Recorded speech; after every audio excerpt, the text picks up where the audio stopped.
système qui, oui, contribue au respect de la dignité. Et il contribue, j'ai envie de dire, de façon très très concrète. Lorsque, notamment dans les pays de l'Est, peut-être saviez-vous qu'à l'époque, dans les pays de l'Est, vous aviez les prisons rouges, les prisons noires. Pourquoi ce distinguo? C'est parce que les unes étaient gérées par les autorités en avaient le contrôle, les autres, les autorités n'avaient plus le contrôle.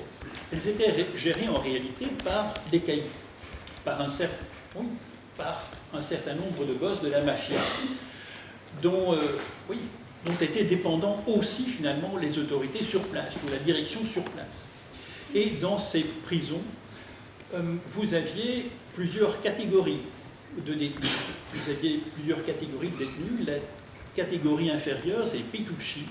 C'est donc ceux qu'on ne pouvait même pas toucher. C'était ceux qui avaient été condamnés, par exemple, pour des dossiers de mœurs, et qui ne pouvaient faire que les besognes les plus méprisables. C'était nettoyer les toilettes, c'était, dehors aussi, que sais-je.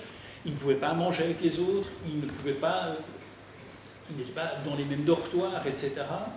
Et je ne vous cacherai pas que quand vous allez chez eux, quand vous allez et que vous voyez ces prisonniers, au départ, moi j'étais plutôt intrigué, parce que je me demandais pourquoi ils tenaient leurs mains derrière le dos.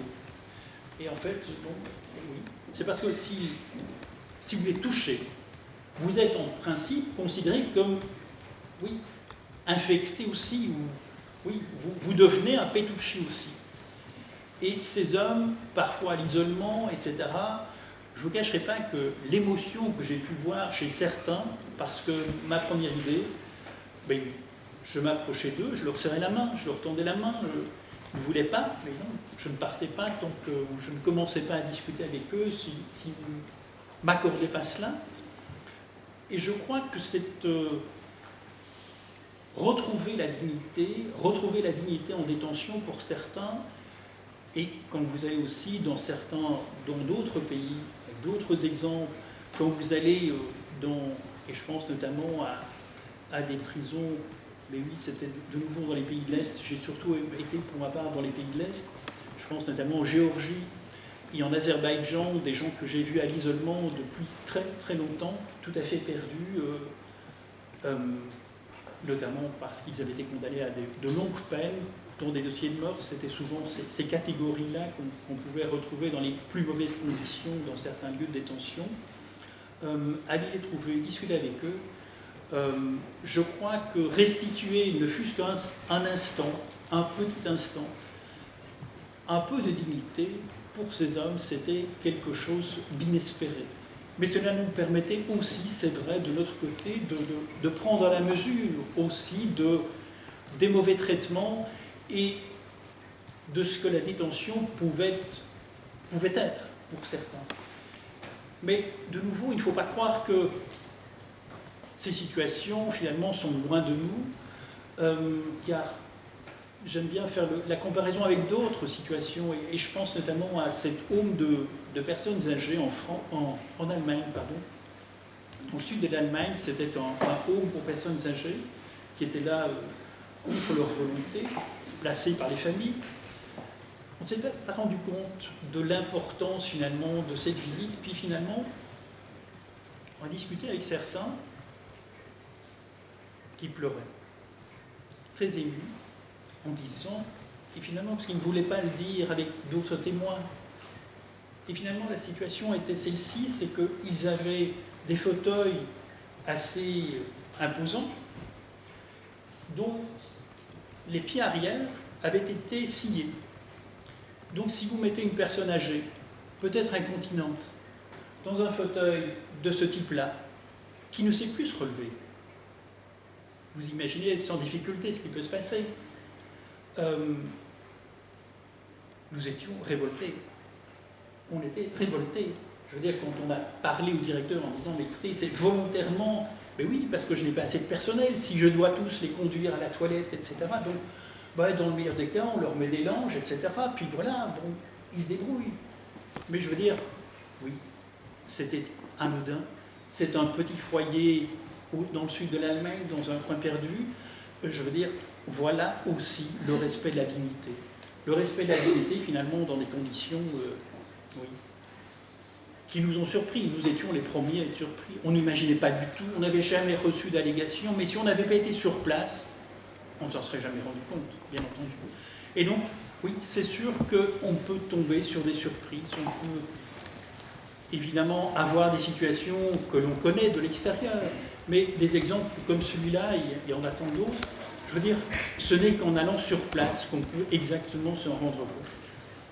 Même chose en ce qui concerne un autre exemple, mais je ne vais pas évidemment vous en fournir trop, mais je crois qu'il donne la mesure aussi. C'était à Malte, je me souviens, c'était les bateaux qui arrivaient avec de jeunes, c'était les Somaliens, ils venaient de Libye la plupart du temps, et à l'arrivée, ils étaient ravis. Ils étaient sains et saufs. On leur donnait un short. Les autorités maltiennes, à Malte en plus, c'était l'armée, assez surprenant, c'était l'armée qui s'occupait, je veux dire, des camps de rétention pour migrants. Et là, c'était donc, on leur donnait un short, des sandales, un polo, et on les classait en fait par bateau. Donc, ils avaient un chiffre, et certains d'ailleurs le portaient. Et on a dû intervenir. Écoutez, en disant, écoutez, le plus mauvais souvenir qu'on a en Europe, avec des chiffres sur les bras, c'est en Allemagne, c'est la Seconde Guerre. Je veux dire, et pourtant c'est comme ça que les Maltais croyaient bien faire en ce qui concerne les réfugiés qu'ils accueillaient, et qui se trouvaient d'ailleurs dans une situation assez particulière. C'est que ceux qui arrivaient là au début, comme ils étaient classés au fur et à mesure, ils étaient parqués, parce que c'était vraiment parqué par catégorie d'arrivée. Vous aviez ceux qui étaient arrivés au cours des jours précédents, vous aviez ceux qui étaient dans un bâtiment suivant qui étaient là depuis un mois, dans un bâtiment suivant ceux qui étaient là depuis 3 mois, et puis ainsi de suite. Les tout premiers qui venaient d'arriver, mais ils étaient encore plus contents, ils étaient tout fiers de ce qu'ils avaient reçu, le peu qu'ils avaient reçu, mais vous alliez dans ceux qui étaient là depuis 6 mois, parce qu'à Malte, on prévoyait une détention pour tous d'au moins 6 mois, parce qu'il fallait faire comprendre aux migrants que, arriver à Malte, c'était d'abord 6 mois de détention. Donc, je veux dire, tous ces jeunes que nous avons, oui, on a essayé de leur expliquer. On a essayé d'abord, de leur parler, de se faire comprendre en ce qui concerne leurs conditions de détention, la détresse dans laquelle ils étaient. Vous avez donc une variété finalement de situations, je veux dire, innommables que l'on peut rencontrer en matière de détention.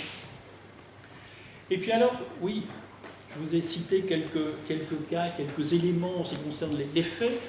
Maintenant, quand on quitte le pays, habituellement, si vous voulez, on a des entretiens, à l'instar de ceux qu'on avait à l'entrée, on a des entretiens à la sortie, on fait le point de la situation, et là nous avons cette possibilité de dénoncer déjà à ce moment-là des situations qui nous paraissent inacceptables et auxquelles nous invitons l'État de mettre fin aussitôt. Je vous ai parlé notamment de ceux qu'on numérotait là à Malte. C'est vrai que c'est le type d'observation qu'on fait en fin de visite. C'est sous forme d'observation immédiate faite à l'État pour lesquelles on demande qu'il remédie aussitôt à cette situation. Même chose en ce qui concerne certains lieux de détention dont on demande la fermeture parce que les conditions de détention sont tout à fait inacceptables. Et puis alors, ma foi, le rapport se poursuit et vous avez, c'est vrai que au niveau de la publication des rapports, si vous avez la curiosité d'aller vérifier ce que contient la base de données du CPT, vous y retrouverez finalement une documentation qui est parmi les plus exceptionnelles en matière de privation de liberté sur les 47 pays du Conseil de l'Europe. Et je crois que c'est un matériau de premier choix pour ceux qui veulent travailler sur le sujet, qui veulent intervenir sur le sujet. Et ceci m'amène finalement à cette à la poursuite finalement au-delà du travail du CPT. Le CPT est un organe du Conseil de l'Europe qui comme tel produit ses rapports, produit un travail qui m'apparaît, oui finalement assez utile, mais qui aujourd'hui est aussi repris en charge par d'autres. Parce qu'en effet, je vous ai dit que c'était une institution du Conseil de l'Europe, parce que l'ONU avait négligé de le faire, mais il faut savoir que depuis lors, depuis quelques années maintenant,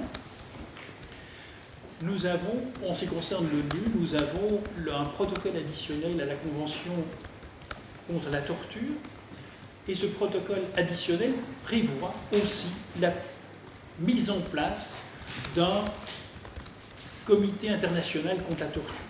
Et il existe aujourd'hui, depuis quelques années, à Genève, un sous-comité, le SPT, qui est le comité pour la prévention de la torture au niveau onusien.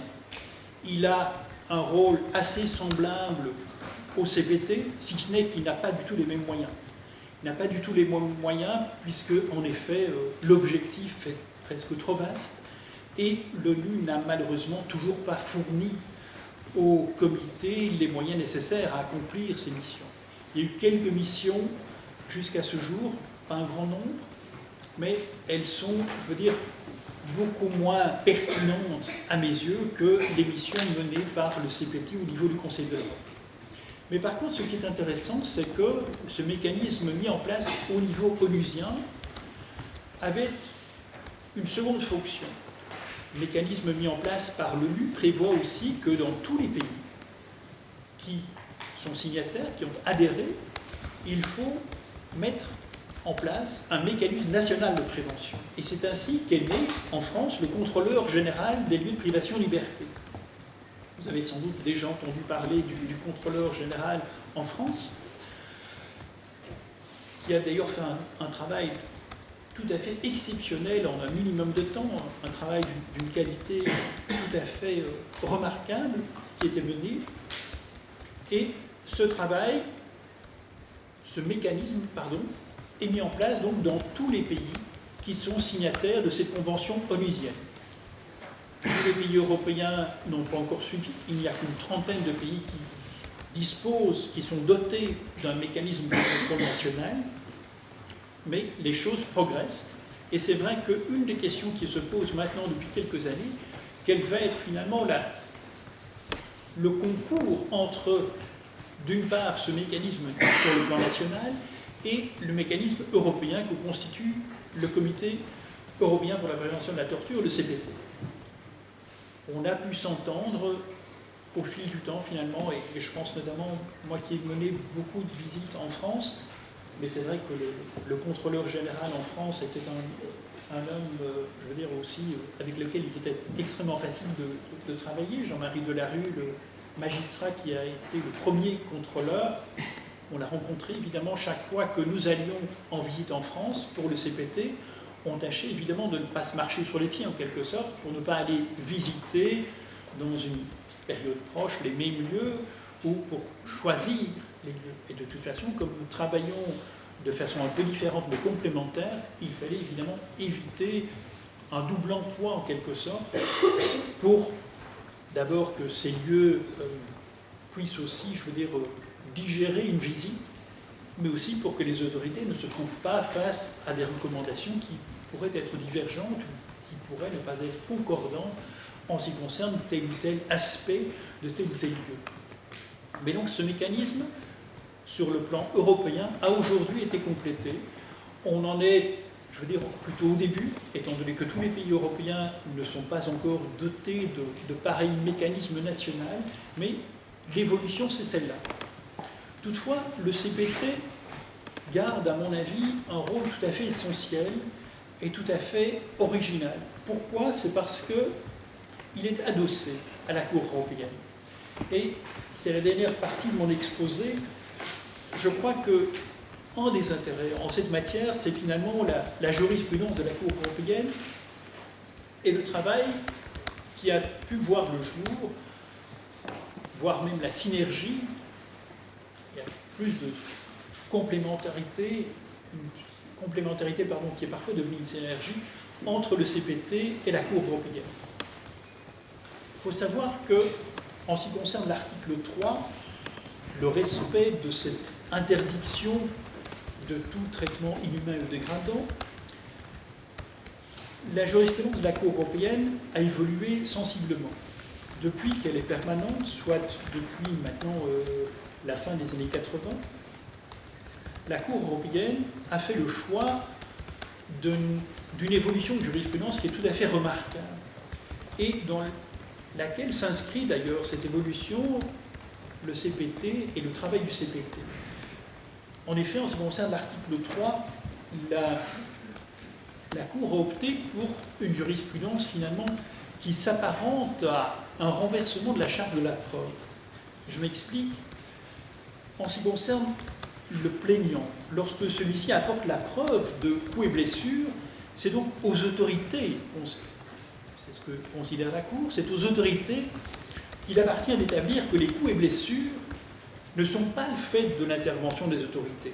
Je prends le cas le plus simple, je veux dire des coups et blessures, comme mauvais traitement, eh bien, la Cour considère que, a priori, la personne a été interpellée étant en bon état de santé, et c'est donc à charge des autorités de s'expliquer sur la façon dont les choses se sont passées pour que finalement on comprenne finalement la situation. Et dans le prolongement de cette idée-là, second aspect tout aussi essentiel, c'est que la Cour considère aujourd'hui que, en l'absence d'éléments pour établir qu'il y eut mauvais traitement, mais l'État partie peut être condamné s'il s'est abstenu de toute enquête efficace à propos des allégations de mauvais traitement. Donc vous avez finalement une présomption qui va jouer tout à fait en faveur de la personne vulnérable qui s'adresse à la Cour et qui, au niveau du respect de l'article 3, a